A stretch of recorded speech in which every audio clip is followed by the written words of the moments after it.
Welcome back to the All In channel. In this video, I'll give you my 1-year review of the BYD Sealion 7.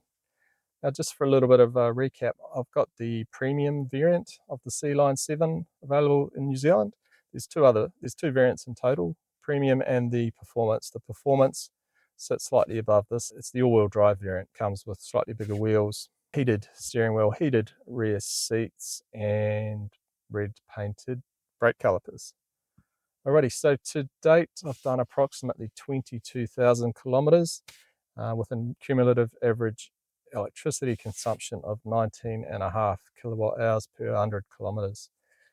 Now you'll notice that's slightly higher than what it's been in my previous videos. So over that time we've done much more open road driving.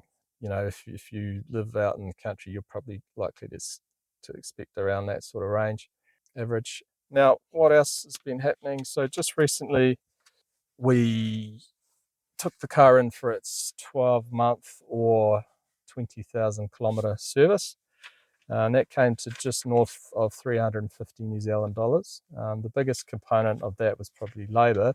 Second biggest would have been the diagnostic fee, which was about $70, and then just some consumables, washer fluid. Things that they covered off there was just a bunch of checks, really.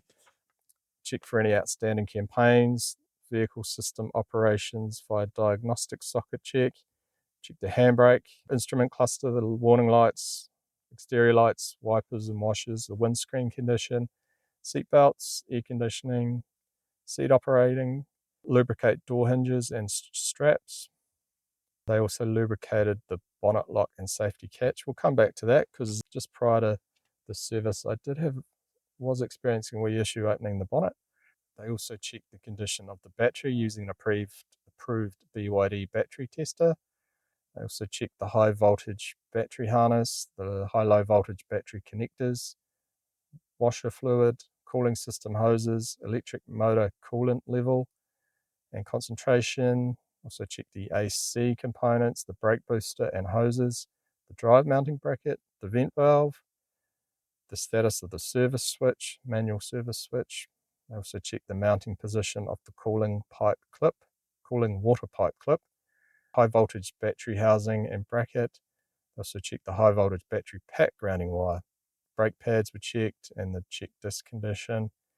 Brake pipes and hoses, wheel bearings were checked, the drive shaft boots were checked, suspension and steering components were checked, the tyres were checked, underbody was checked for leaks and damage, high voltage battery stator charge was checked, and the front tyres were down to 5.2 and 5.6 mil, and the rear were 3 mil and 3.5 mil. So being the rear wheel drive variant, it's probably no great surprise that the rear tyres had worn down a little more. So based on that, we're probably looking to have to replace those rear tyres in the next couple of months, all else being equal, maybe 2 to 3 months, but we'll see how we go. Just depends on use, obviously. But yeah, as I say, just over $350 New Zealand for that, which, yeah, it's not great value, I don't think, but you know, I want to keep this car for a while, so it's important to tick the box, I guess. And yeah, we'll see how that goes going forward. But that's what you can potentially expect in New Zealand for that. Yeah, just in terms of, you know, we might just cover off some things that need a little bit of work, the not so good. So one thing is the software version. So if we were to go to system, and you can see down here, I'm still on, I think this might be the infotainment version, 2025-06 version.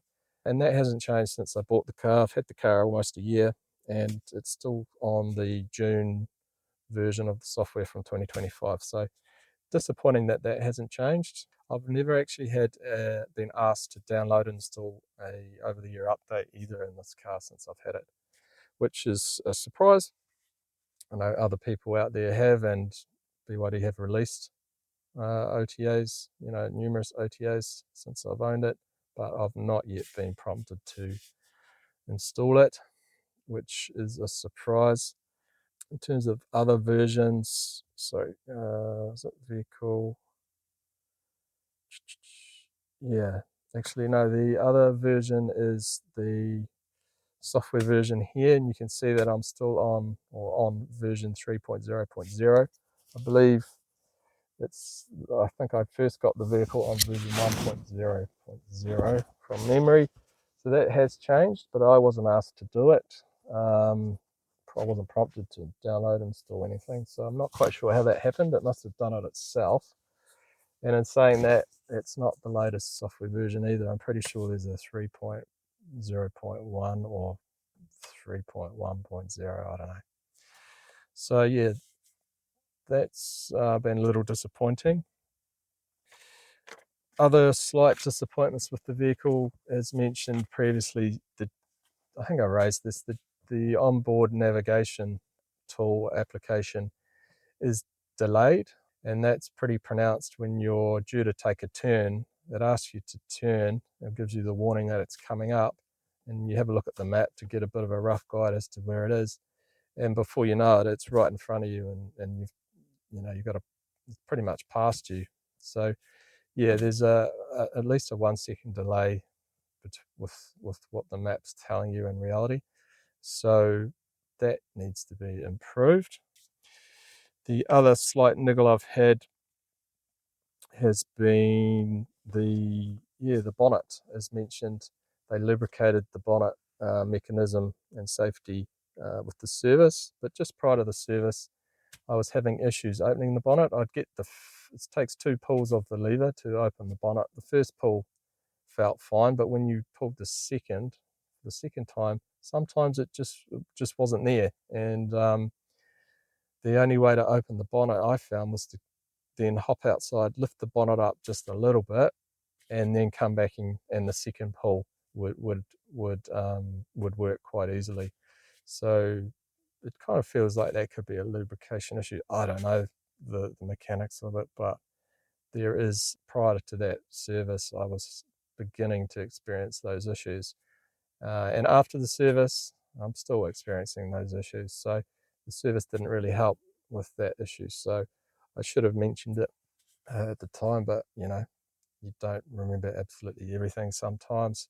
And yeah, that's something I'm going to have to monitor over the next, between now and the next service, which is probably at 40,000 Ks, which, yeah, it is. I'm just reading the sticky label up there. Yeah, so yeah, unfortunately that's an issue as well. But apart from that, it's been pretty happy sailing. I mean, I did have the T-box fail several months ago, and as part of that, I lost my onboard navigation functionality and connected services. So I had to revert, if I wanted to use GPS, I had to use Android Auto, which is fine. That works better anyway. So yeah, as I mentioned, once it was diagnosed, that got turned around within a week to 10 days from memory. So BYD were really good in fixing that. Just yeah, but unfortunate that it seems to be a little bit common with these vehicles from what I've gathered. So yeah, that's pretty much the only that they are the issues that I've had with the vehicle.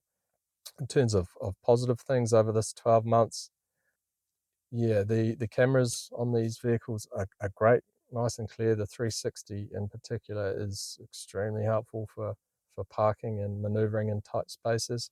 So that's been one of the upsides to the vehicle. The generous specs of this vehicle is just insane, especially for the price. And being a car that you could actually buy from a physical dealer, you've got room to negotiate if you can. Obviously, with the Middle East conflict, you've got less power, but I bought this car prior to all that, so timed it perfectly um, in terms of the market. But it's just so generous. You've got a heat pump as standard. You've got a heads-up display as standard. You've got, what else have you got? A sunroof with blind panoramic sunroof as standard. Just don't get that on most other vehicles. Not at that price point and below. It's just so uncommon. So it's just, yeah, the space. You've got ventilated seats in the front and heated seats in the front. It's just, yeah. pretty good value compared to the competition. So yeah, the value in this vehicle is really hard to beat, and it can't really be beaten at this price point. You can go a little bit higher and get really good value as well in the 7X, for example, but you've got to throw in an extra grand probably to get to those base models at least. So and being an LFP battery, it's safe and robust, and you can charge to 100% without any concern about degradation, whereas you can't with the NMC. So you know it's it's a good vehicle for those wanting to get into this sort of space, this point in the market. So yeah, it's been really good. What else? Oh, the V2L adapter that comes standard. Some vehicles you don't get it at all, you can't get it, or you have to pay for the adapter. Well, BYD chuck it out. And so we've used that, been able to connect, jugs and toasters and hot plates up and cook our own meals at times, which has been useful. We've probably used it 6-7 times over the past 4 months. So that's been really, really helpful as well. But yeah, what else? Just the general finish of the interior is good. You've got a 50-watt wireless phone charger there. You've got some buttons, physical buttons here and on the steering wheel, which is good. Anything deeper, you'll dive into the screen, which is a good size. It rotates as well, which is nice. Especially helpful for getting better views of the camera. You've got 3 views there, whereas on this orientation you just get the 2. It's really good for navigating if you've got the screen up that way. So that has some benefits. It's not just a gimmick. But yeah, look, overall it's been a solid EV. Looking forward to the next 12 months of ownership, and yeah, good, really, really good value. So look, that's pretty much it from me. Thanks for joining in. We'll see you in the next one.